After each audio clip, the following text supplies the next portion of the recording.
Ministria e Punëve të Brendshme distancohet dhe nuk mban përgjegjësi për faktin se dje studentëve shqiptar të nisur nga Tirana ju devijua rruga dhe nuk përfunduan në Shkup për ku ishin nisur për të protestuar, por përfunduan në rrugët e Kumanovës. Nga Ministria e Punëve të Brendshme për televizionin Shenja thonë se ata nuk kanë marrë masa për të penguar ose për të kufizuar lëvizjen e personave që kanë hyrë në Maqedoni. Ata shtojnë se përgjegjësi për këtë duhet të kërkojmë në institucione tjera përgjegjëse, pa treguar se ku konkret duhet të drejtohemi.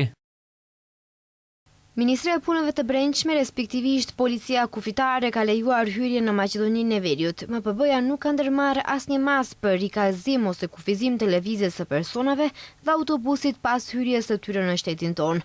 Për informacione shtesë lidhur me lëvizjen dhe organizimin e transportit pas hyrjes në shtet, duhet të drejtoheni tek institucione tjera kompetente. Nga Ministria e Punëve të Brendshme kanë dhënë detaje edhe për arrestimin e studentëve pas përleshjes fizike të ndodhur gjatë protestës.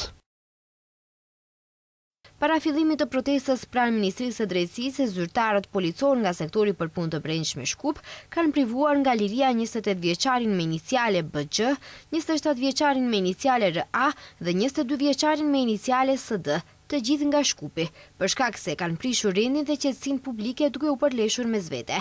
Ata po mbahen në një stacion policor dhe pasi rasti të dokumentohet plotësisht, kundër tyre do të ngritet një padi përkatëse. Ndryshe dje në Shkup, mijëra studentë dhe qytetarë nga qytete të ndryshme nga vendi, por edhe nga Tirana e Prishtina, protestuan duke kërkuar respektimin e ligjit për përdorimin e gjuhëve, po edhe për të kërkuar që provimi i jurisprudencës të jetë në gjuhën shqipe.